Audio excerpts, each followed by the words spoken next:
Big boss OTT season 3 और big boss के घर में आज के दिन प्रेस कॉन्फ्रेंस हुई और भाई प्रेस कॉन्फ्रेंस वालों ने यानी कि मीडिया वालों ने घुमा फिरा के नहीं बल्कि स्ट्रेट फॉरवर्ड बातों को पूछ लिया, उनसे जवाब मांगे जिस पर कुछ स्ट्रेट फॉरवर्ड जवाब आए, कुछ अनफिल्टर्ड जो जवाब हैं वो आए नेजी की तरफ से, कुछ ऐसे जवाब जिनके कुछ मीनिंग जो कि आप अलग अलग वे में लेके जा सकते हैं, कुछ ऐसे जवाब जिस पर बहुत चौड़ में अरमान मलिक ने कहा था कि भाई हाँ रखा हुआ है। मतलब मैंने ये मेरी फैमिली है तो मैंने बोल दी कि भाई मैंने जो दो बीवी मैंने रखी हुई हैं, तो इस तरह के रखा हुआ है क्या है, कोई मटेरियल है क्या है, कोई सामान है क्या रखा हुआ है। तो जिस तरीके से ये जो चीज़ें हैं भाई लोगों ने किस किस अपने अपने तरीके से जवाब दिए और कहीं ना कहीं कुछ ऐसी चीज़ों को लव कटारिया की एक चीज़ को मीडिया पर्सन ने एक्सपोज किया कि आपने इस तरीके से जो है चीज़ों को कहा था। यहाँ पर हर एक बात के कई तरीके के मीनिंग है। इट डिपेंड्स कि आप किस तरीके से उस बात को, उस पर्टिकुलर बात को आपने सबके सामने आप उसको लेकर आ रहे हो। तो चलिए आपको बताते हैं भाई, सबसे पहला और सबसे पहली चीज़ भाई, क्लीन चिट से जो आप निकल गए लव कटारिया, ये जो है एक मीडिया पर्सन ने पूछा क्लीन चिट जो कि आप मिल गए उस पूरे मुद्दे में, लेकिन आपने क्या कहा था, आपने अपने दोस्त के लिए क्या स्टैंड लिया। आखिरकार यहाँ पर लव कटारे का ये कहना था कि भाई मैंने अपने दोस्तों के लिए मुझे जो भी स्टैंड लेना था वो मैंने लिया, मुझे लगा कि भाई जो चीज़ सही है वो सही है, जो चीज़ वैसी है। तो जहाँ पर इस चीज़ को पर्टिकुलर एक चीज़ को बोला गया कि वहाँ पर विशाल ने इस चीज़ को बोला था कि वो एज ए गुड वे में उस बात को बोल रहा है, तो आप ये बात क्यों नहीं बोल रही आपने कि आपने गुड वे वाली जो बात है कि उसने ये बोला था कि भाई उसने अच्छे वे में इस बात को बोला कि भाभी अच्छी लगती हैं। अब इसमें दो तीन बातें निकल कर आ गई, एक तो कान में बोला और फिर एक जो भाग्यशाली भैया वाली बात थी जहां पर एक मीडिया पर्सन ने उस चीज़ को एक्सपोज किया एक तरह से कि लव आपने कहा था कि अब मैं समझा भैया क्यों इतनी किस्मत वाले, इस टाइप से एक बात थी कि अब मैं समझा कि कारी ये किस्मत वाला क्यों है। इस तरीके से जो इस बात को बोला था तो वो कौन से कॉन्टेक्स्ट में बोला था, तो कहीं ना कहीं मीडिया पर्सन ने ना लव कटारिया से इन सब बातों को पूछा और इन सब बातों पे जो है क्लैरिफिकेशन ली। बट लव कटारिया के इस बात को सुनने के बाद ये जो बड़ा खुलासा हुआ लव कटारिया के लिए, जिस पर अरमान मलिक का रिएक्शन आ गया कि भाई जो बाहर ऐसे हैं वो घर में भी ऐसे ही हैं, मतलब बाहर से ही सब सीख के आए हैं क्या ये सब चीज़ें। तो अरमान मलिक ने इस चीज़ को बोल दिया। अब यहाँ पर आपको बताते हैं कि मुद्दा यहाँ पर अरमान मलिक का भी आता है, क्योंकि ऑल द मीडिया पर्सन जो भी गैदर थे वहाँ पे जिन्होंने सवालात किए, जहाँ पर उनसे इस तक ये बातें जो है कर दी कि भाई डायन भी, सबसे पहले बात करते हैं अरमान मलिक की कि भाई आपने ऐसा बोला था कि आपने दो बीवियां रखी हुई हैं। ये क्या मतलब है आपका, रखी होने का मतलब क्या है। नैतिकता की आप बात करते हैं, ये नैतिकता वाली बात आप बिल्कुल ना करें, क्योंकि आपने ही अपने दोस्त, अपनी वाइफ की जो क्लोज फ्रेंड थी उसके साथ ही आपने शादी कर ली, आपने अपनी वाइफ को चीट किया। इस तरीके से जो चीज़ें हैं ये सामने आई हैं। अब उसके पास क्या ऑप्शन बचेगा सिवाय एक्सेप्टेंस के। ये सब चीज़ें हैं जहां पर पायल मलिक ने ऑलरेडी जो अपने यूट्यूब पे थंबनेल्स में चीज़ों को लगा दिया और बोल दिया कि भाई मैं तो तलाक दे दूंगी, मैं तो डिवोर्स दे दूंगी, मैं तो अलग हो जाऊंगी, मुझे हेट मिल रहा है, मुझे अब्यूज़ किया जा रहा है, मेरे बच्चों तक जो है ये सब चीज़ें आ रही हैं। तो इन सब बातों को लेकर अरमान मलिक का यही कहना है कि भाई भगवान भी नीचे आ जाए तब भी हम लोग अलग नहीं होंगे, क्योंकि जब हम साथ में आए थे तब बहुत मुश्किलें हुई थी। ये चीज़ कहना था भाई उनका, कृतिका मलिक का, जहाँ पर वो कहती कि मैंने तो ये चीज़ बोली थी कि हम तीनों अलग हो गए थे, फिर उसके बाद हम तीनों फिर से एक साथ आए हैं। तो ये जिस तरीके से चिट भी तुम्हारी पट भी तुम्हारी, इस तरीके से जो बातों को बोला कि भाई वैसे तो आपने अपनी अपनी दोस्त के हस्बैंड से आपने शादी कर लिया, आपने अपने दोस्त को ही आपने चीट कर दिया एक तरह से, तो ये कितना सही था, ये कहाँ तक एक्सेप्टेबल था। और एक लड़के ने, विशाल ने आपको बोल दिया कि आप खूबसूरत लगते हो या आप अच्छी लगते हो, उस पर आपने रिएक्ट किया और आपने कहा कि ये कैसी बातें करता है, आपने उसके कैरेक्टर पर बात लेकर आ गए। फिर उसके बाद आपके हस्बैंड अरमान ने थप्पड़ भी मार दिया। तो वहाँ पर कृतिका मलिक का यही कहना था कि भाई मेरे सामने कोई कुछ बोल ले तो मुझे कोई बुरा थोड़ा ना लगेगा, लेकिन यहाँ पर जिस तरीके से कान में जो बात बोली गई कान वाली बात थी, वो कान वाली बात मुझे लग गई कि हाँ भाई कुछ ना कुछ गलत भी है जो है बंदा बोल रहा है। लेकिन इस पर फिर से भैया मीडिया पर्सन वालों का है कि भैया कृतिका जी यही बात तो कह रहे हैं कि आप जब आपने ही अपने दोस्त को धोखा दिया, आपने अपने दोस्त के हस्बैंड के साथ शादी कर ली, ये जो मुद्दा है ना, इस मुद्दे को बार बार चीज़ों को रखा गया कि हाउ कि आपने कैसे, मतलब पायल मलिक को एक तरह से मीडिया वालों की तरफ से उन्हें कहीं ना कहीं सांत्वना दी गई थी, मतलब कि भाई एज इन कि यार अब तो हो गया, लेकिन कहीं ना कहीं उनके साथ में थे, पायल मलिक के साथ में, कि हाँ भाई पायल मलिक को धोखा मिला है अरमान की तरफ से भी और आपकी तरफ से भी। तो कहीं ना कहीं ये जो धोखेबाजी में ये जो रिलेशनशिप चल रहा है 4-5 साल से 6 साल से, जब से शादी हुई है तब से जो चल रहा है, और इस चीज़ के बड़े बड़े खुलासे जो कि खुद आप लोगों ने इस घर में करे हैं कि हमने ऐसा किया, फिर हमें देहरादून जाना था, 7 दिन मैं इनके साथ रही, फिर 7 दिन के बाद मैं इनके पास हमेशा के लिए रह गई, ये क्या मतलब होता है भाई? वही अरमान मलिक का ये कहना कि भाई मैंने एटलीस्ट दोनों को मेरे साथ तो हैं, अगर ये मेरी चॉइस नहीं है मतलब होती तो एक को मैं अपने साथ में रखता और एक को मैं छोड़ देता, लेकिन दोनों ही कोई जो है मैंने साथ में रखा हुआ है। यहाँ पर अरमान मलिक का ये भी था कि मैं उन जैसा नहीं हूँ कि बाहर भी मैंने घर पे कि लोग बाहर आते हैं, बाहर से कुछ क्या अपना अफेयर उफेयर जिनका होता है फिर वो घर पर आते हैं, फिर वो चीज़ों को वो भी तो चीट करते हैं, लेकिन मैंने तो यहाँ पर शादी करी है भाई इन दोनों से, तो क्या गलत किया, क्या मेरा गुनाह था? तो अपने गुनाह को छुपाने के लिए जिस तरीके से उन्होंने कहा कि भाई अपने इल्ज़ामों अपने ऊपर लगे जो इल्ज़ाम थे, बेसिकली जो आरोप थे कि आपने जो 2 शादी करी उससे फ़र्क किसी को नहीं पड़ता है, लेकिन भाई ये मीडिया पर्सन है, मीडिया वाले ये ग्रिल करेंगे, इनका काम है। इस चीज़ को अरमान मलिक ने लिया, लेकिन कहीं ना कहीं इस चीज़ को भी बोला कृतिका मलिक से कि डायन भी 7 घर छोड़कर वार करती है, आपने तो अपनी दोस्त पर ही एक तरह से वो कर दिया, उसको धोखा दे दिया, जिस पर यही कहना था कि प्यार करना कोई बुरी बात थोड़ा भाई, भाई मुझे प्यार हो गया, हमारी शादी होगी, लेकिन उसके बाद भी हमने चीज़ों को बहुत स्ट्रगल करा, हम भी अलग अलग हो गए थे, ये भी अलग हो गए थे, मैं भी अलग हो गई थी, वो भी अलग हो गई थी, उसके बाद हम फिर से वापस आए, हम फिर से मिले, ये एक चीज़ें थी भाई, हमने एक्सक्यूज़ लेकर आ गए हम आपके सामने, हमने शादी कर रखी है। अब यहाँ पर पहलू जो है ना, 1-2 तरह के जो पहलू सामने निकल कर आते हैं भाई, कहीं ना कहीं अकॉर्डिंग टू सना जो लॉयर थी जो कि बिग बॉस के घर में आई थी इससे पहले वाले सीजन में, उन्होंने कहा था कि हिंदू रिलीजन के अकॉर्डिंग, हिंदू लॉ के अकॉर्डिंग इनकी जो शादी है ना ये वैध नहीं है, ये सही नहीं है, लीगली ये शादी नहीं है। तो ये चीज़ उन्होंने बोली थी, लेकिन अब इन्होंने इस चीज़ को लीगली करवा लिया, नाम चेंज किया, क्या क्या चीज़ें जो भी है चेंज करी उन्होंने, क्या किस तरीके से चाहे चीज़ों को करा, और भी कुछ बड़ी बड़ी चीज़ें जो कि सामने आ रही है भाई, अरमान मलिक की और भी शादियां जो कि हो चुकी हैं, इस तरीके की जो बातें हैं जो कि चल रही हैं भैया सोशल मीडिया पर कि इनकी और भी हैं, ये सब चीज़ें हैं। अब भाई ये तो बहुत बड़ा एक ऐसी चीज़ है कि यार मतलब निकल गया, मतलब इतना ज़्यादा इनका क्या क्या है, किस किस के साथ है। खैर मीडिया वाले ने सबसे ज़्यादा ग्रिल करा भाई अरमान मलिक को और भाई कृतिका मलिक को,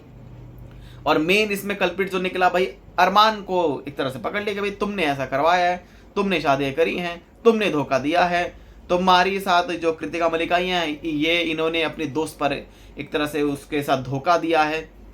सो इस चीज़ को लेकर भाई कृतिका मलिक रोई भी है बाद में, भाई वो रोई भी है, वो कह रही है यार पता नहीं क्यों इस तरीके से। तो ये सब चीज़ें उन्होंने ये भी रिवील किया कृतिका मलिक ने कि मुझे इन 5-6 सालों में मुझे कई बार ये चीज़ सुनने को मिली है, डायन वाली बात, ये सब वाली बात कि तूने अपने अपने दोस्त का घर खराब करा है, तूने अपने जिस तरीके से जो तूने शादी करी है वो लीगल नहीं है, ऐसा नहीं है, वैसा नहीं है। तो मल्टीपल तरीके की चीज़ों को जो है ना यहाँ पर मीडिया प्रेस कॉन्फ्रेंस का मतलब ही भाई ये सब चीज़ें होता है कि भाई वो बात ही आपसे सवालात काफ़ी टेढ़े करेंगे, लेकिन यहाँ पर जो सवालात थे ना प्रेस कॉन्फ्रेंस में इनके बहुत सीधे और स्ट्रेट फॉरवर्ड थे।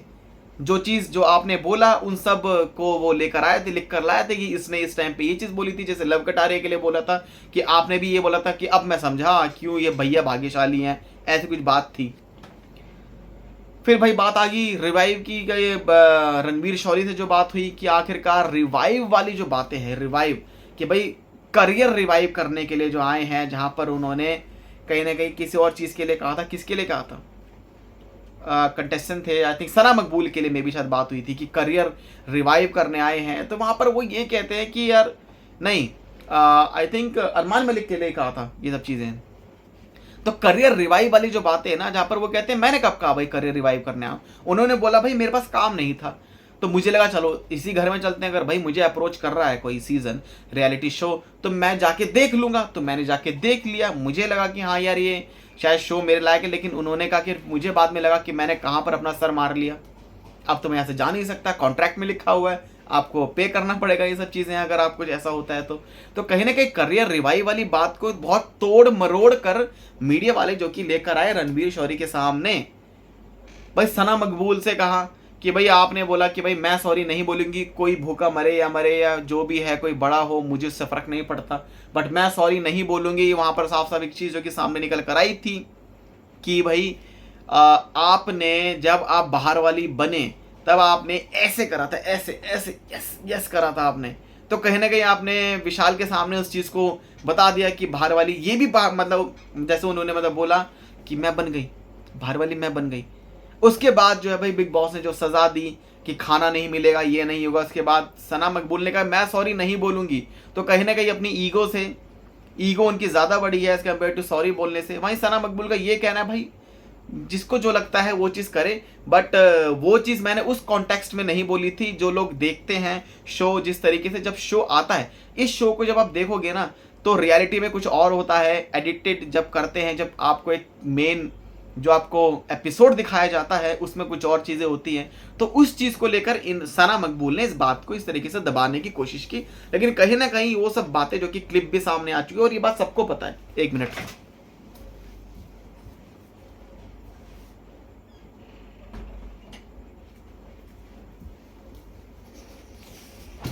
हाँ जी, अब बात करते हैं भाई नईजी के बारे में। नईजी भाई वो तो भड़क गया भाई, तू क्या बोल रहा है, तू क्या बोल रहा है हैं,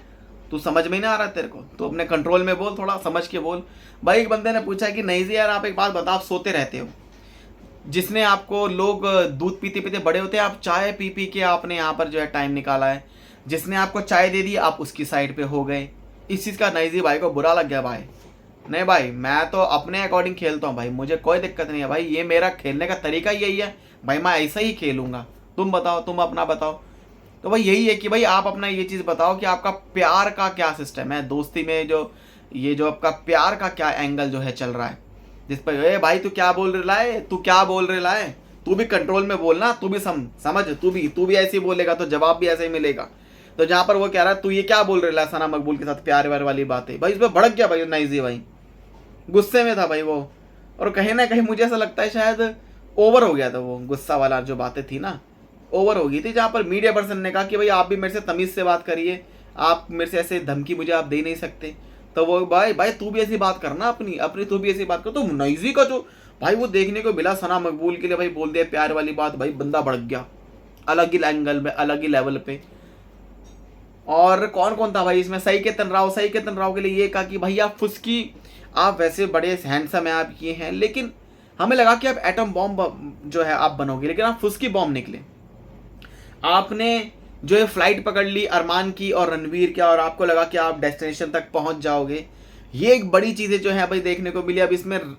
सही केतन राव, जिनको शायद जीतने की कोई लालसा ही नहीं है, मुझे तो ये लगता है, क्योंकि आपको बताते हैं कि एक नॉमिनेशन टास्क जो है हुआ। नॉमिनेशन टास्क में क्या चीज़ें हुई है भाई आपको बताते हैं। नॉमिनेशन टास्क में 4 लोग जो कि नॉमिनेट हुए हैं, उस नॉमिनेशन टास्क में हुआ क्या, दरअसल 7 बंदे बचे हैं, तो एक संचालक जिसे अरमान मलिक को ही बनाया गया, ये बिग बॉस की चाल धोखेबाजी क्या करी भाई उन्होंने कि ऑलरेडी भाई वो तो नॉमिनेटेड थे तो उनको तो रख दिया नॉमिनेशन में। अब 6 बंदों की 2 टीम बनी है, जिसमें से एक में कृतिका थी, नईजी था और रणवीर थे। फिर दूसरी टीम में लव कटारिया, सना मकबूल और साई केतन राव थे। अब आप देख रहे हैं यहाँ पर किस तरीके से बिग बॉस ने गेम खेला। यहाँ पर इनको डालना था नॉमिनेशन में, और रणवीर शौरी जैसा एक ऐसा एक्टर जो कि किसी काम किसी टास्क में जज्बे से लगता है तो भाई वो लग ही जाता है। वहीं एक टास्क था जिसमें उन्हें इस तरीके से अंदर रखा गया था कि भाई अगर आपको हंसते हंसते इस टाइम को निकालना है, जिसका ज़्यादा टाइम हंसते हंसते भाई वो टीम बच गई, दूसरी वाली नॉमिनेट हो गई। इसी के चलते आपको बता दें कि लव कटारिया में भाई उसमें घुस गए थे, लेकिन शायद क्या हुआ, क्या धोखेबाजी हुई है या नहीं हुई है, संचालक अरमान मलिक, जिन्होंने भैया अपनी वाइफ को बचा लिया, और जब वो तो नॉमिनेशन टास्क पता लगेगा कि हाँ भाई किसका टाइम में क्या था या कोई धोखेबाजी हुई भी है या नहीं हुई है। रणवीर शौरी, माफ कीजिए, सना मकबूल, लव कटारिया एंड साई केतन राव, ये 3 प्लस में अरमान मलिक जो कि ऑल सीजन के लिए नॉमिनेटेड थे, सिवाय पिछले हफ्ते को छोड़कर बिग बॉस ने जो उन्हें वो दे दी थी, वेवर दे दिया था भाई। खैर, तो इसमें क्या दिखाया जाए, मतलब इस क्लिप में क्या दिखाया जाता है कि दूसरे बंदे को आपको गुस्सा दिलाना है, मतलब वो हंसना छोड़ दे इस टाइप से। तो वहां पर रणवीर ये साई केतन राव को लव कटारिया, जो कि साई केतन राव की टीम में होते हैं, और वो ये कहते हैं कि भाई तू तो हमें नॉमिनेट करा देगा। और जहां पर ये बातें सामने आती है कि साई केतन राव जो कि ये कहते हैं कि भाई दोस्ती के लिए भाई मैं तुम्हें तंग नहीं करूंगा, भाई दोस्ती के लिए मैं इतना कर रहा हूं, मतलब कहीं ना कहीं साफ फिक्स्ड चीज, मतलब चीजें हैं, भाई मुझे तुम्हारी टीम में डाल दिया तो भाई मैं भी नॉमिनेशन में आ जाऊंगा, मुझे कोई दिक्कत नहीं है। तो कोई दिक्कत वाली बात नहीं है। अब यहाँ पर क्या धोखेबाजी होगी, आखिरकार क्यों साई केतन राव के बाद अब लव कटारिया या फिर सना मकबूल, किसका नंबर आ सकता है, कौन घर से, क्योंकि कह रहे हैं कि मिडनाइट एविक्शन होगा, तो हो सकता है मिडनाइट एविक्शन। तो इस तरीके से जो बड़ी चीजें सामने निकल कर आई है ना भाई, ये बहुत एक अलग है। तो नॉमिनेशन हुआ तो साई केतन राव का ना गेम में मन नहीं है भाई, वो बंदा ने ना एक डिजर्विंग बंदा जो कि ऑलरेडी बाहर भी निकल चुके हैं, उनका जो टाइम है भाई वो सब छीना है, एक तरह से वो सीट छीनी है। उनसे अच्छे तो कोई किसी और को लेकर आते ही तो कोई फुसके बम तो नहीं होता, कोई एटम बॉम्ब बन के निकलता, कुछ तो चीजें, कुछ तो कंट्रीब्यूशन होता है, लेकिन नहीं, वो हंसते हंसते फिर ये सब बातों को बोला कि आपने गुस्से में शर्ट फाड़ दी, आपने ये कर दिया, आपने बिग बॉस के घर का सामान को उठा के फेंका, आपने गाली भी दी, तो आपको गाली सुनने में क्या दिक्कत थी। उस पर ये रिएक्शन थे, भाई एक ऐसी गाली थी जो कि शायद मैं अपने दोस्तों को दे सकता हूँ, लेकिन इसने एक ऐसी गाली थी जो कि बहुत हर्ट कर गई मेरे को, लेकिन अब हम अच्छे दोस्त हैं। तो कहीं ना कहीं इस तरीके से साई केतन राव ने अपना जो है बचाव किया, लेकिन साई केतन राव एक ऐसा वीक कंटेस्टेंट घर से बन के निकल रहा है कि शायद ऐसा लगता है कि इस गेम में आप क्यों आते हो, इस गेम में आप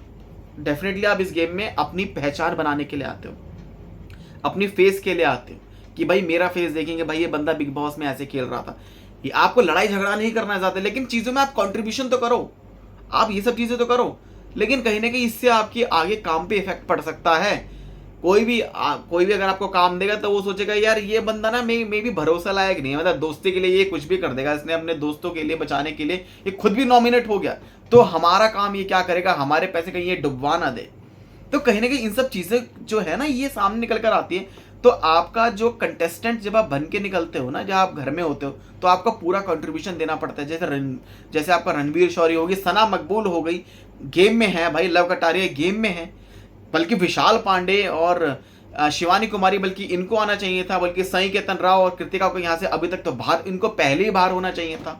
ये तो अभी तक क्यों यहाँ पर टिके हुए हैं नहीं पता,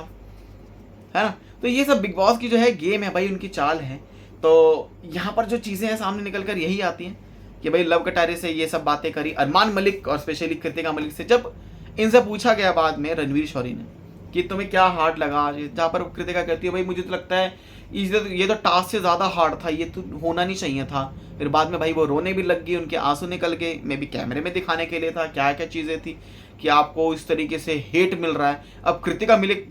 मलिक को इस तरीके से हेट मिलना शुरू होगा, लोग सोशल मीडिया पे किस किस तरह के कमेंट्स जो है करेंगे कि हाँ भाई इस बंदी ने तो बहुत ब्लंटली जवाब दे दिया, लेकिन ये जो जवाब इसका सही नहीं था। इसने जिस तरीके से उन सब चीज़ों को बहुत कवर अप करने की कोशिश करा, लेकिन जो जवाब दिया ना वो जवाब काफ़ी लाइट जवाब थे जो कि देने नहीं चाहिए थे। जैसे कि इनके लिए 2 शादियाँ एक नॉर्मल बात होगी, प्यार करना किसी शादीशुदा बंदे से एक नॉर्मल बात हो गई। तो ये सब चीज़ें हैं भाई। तो पायल मलिक तो बाहर, वो तो बड़ी बड़ी चीज़ें कर रही हैं भाई, वो तो थंबनेल डाल रही हैं, डिवोर्स दे दूंगी, अलग हो जाऊंगी, ये सब चीज़ें करूंगी, वो तो आगे पता लगेगा कि भाई क्या होता है। वाला आप सबका क्या रिएक्शन है आज के प्रेस कॉन्फ्रेंस पर, कमेंट सेक्शन में ज़रूर बताएं। चैनल को सब्सक्राइब कर लें ऐसी अपडेट्स के लिए।